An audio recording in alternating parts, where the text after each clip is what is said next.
Got time for a few for Angel. Anyone can start.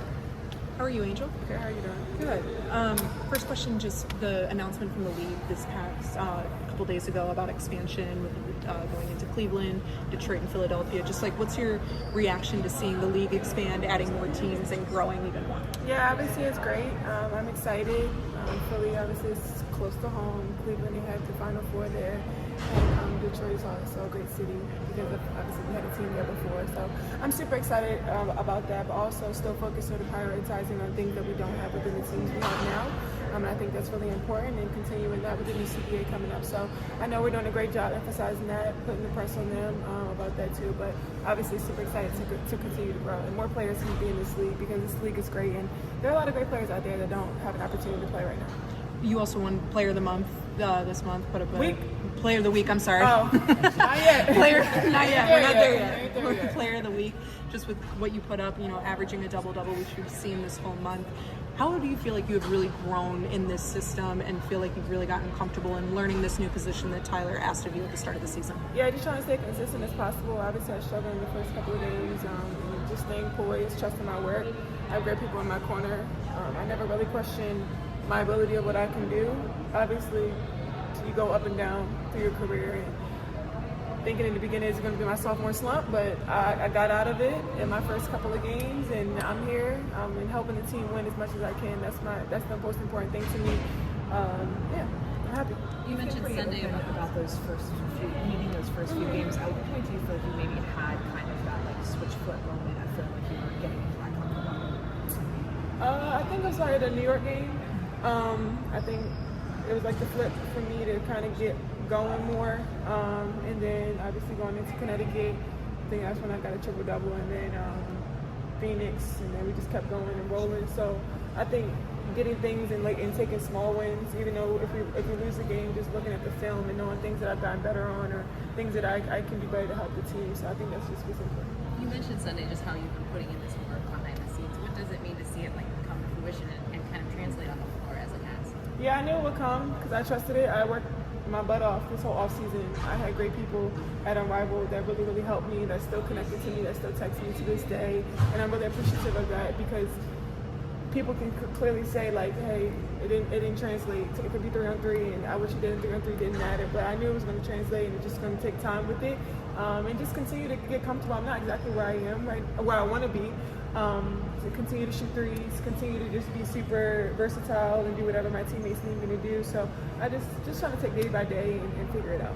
How proud have you been to see the grit from the team after the shaky start to the season? Yeah, I think since that Atlanta game, I think you can see the different curve from us. You can see the intensity, you can see how much energy, the approach of the game. I think everybody's just coming out hard and wanting to win, and we're just so close. I think we've let a lot of games slip out of our hands, and we're tired of it. I mean, you either just sit with it or you get tired of it and boss up and want to play harder. So I think we've done that. I think we've done a great job of that, and just continue to grow.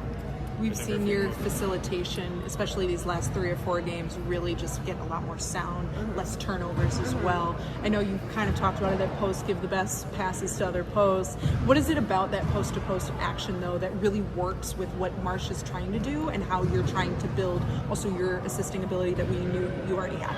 Yeah, I mean, I talked to a lot of other players on other teams, and even some of the coaches obviously had some at Unrivaled, and I'm the top of the scouting report, even if it's not just offensively, like just me and my passing skills and knowing, like, I even noticed, like, last game a little bit, usually when they step up, I can drop it off to E, but I wasn't able to do that because I think they played that really, really well, and they scouted that. So knowing that's on people scouting as well, I also had a little bit of feedback from AT when we played them against Phoenix. So I think it really helps get us more points. I think statistically they were telling me something about, like, when I get more assists or something, we have a higher chance of winning. So I think just being able to know that and just being able to get my teammates in the right spots, because they do make shots. We have great shooters in off-season. We did a great job getting who we wanted. So I'm really happy to see that we're going upwards. You mentioned being on the scouting report, and I remember against LA, their coach mentioned that they try to scheme against you on the boards. Yeah. What have you noticed? What's been like the most surprising or most interesting way that you've noticed a team maybe trying to get you off the boards, off the block in those situations? I think the biggest thing, I don't think it's about the rebounding. I think people guarding me all the way up at the top. Like, I think I haven't showed enough of my shooting ability for people to be guarding me all the way up there. I think for the Golden State game was the first time I've seen people back off, and that's when I had to make some jump shots. And I struggled the first half, the second half I hit one. But I think that's the most surprising thing for me right now. And that's when I have to work on my ball handling skills and continue to work with Dave on that and being able to beat somebody off the dribble and then attack it and then being able to either keep it or kick. So that's the most surprising thing. I don't think it's going to be really hard. I even think to myself, like, how is somebody going to go 40 minutes and try to box me out the whole time? Like, I even get brain farts during the game. So I know other people are going to do the same thing. But I think offensive rebounds, they really get a lot of people opportunities to make shots. Last question, please. Yeah, he's in LA, yeah. Have you given him, what kind of advice have you given him? Just what are those conversations like for you, your mom, the three of you guys, just seeing both of you in this professional setting? Yeah, I text him every day. Opportunity, you got to maximize it because you don't get these opportunities twice. I'm really happy for him and proud of him. He just texted me back today and I was like, how's it going? And just telling me, I didn't know day by day what's going on, how's things going. I'm telling him to show up first and make sure you're in the front of the line for drills. Like, he doesn't have the opportunity where he can slack. Like, he has to maximize it and really push through and really show his all because it's now or never right now. And I think he has a really good opportunity, especially with the Lakers and what they need in their front court. So I think he has a really good opportunity. So I'm excited for him. Thanks, everyone. Thank you, Angel.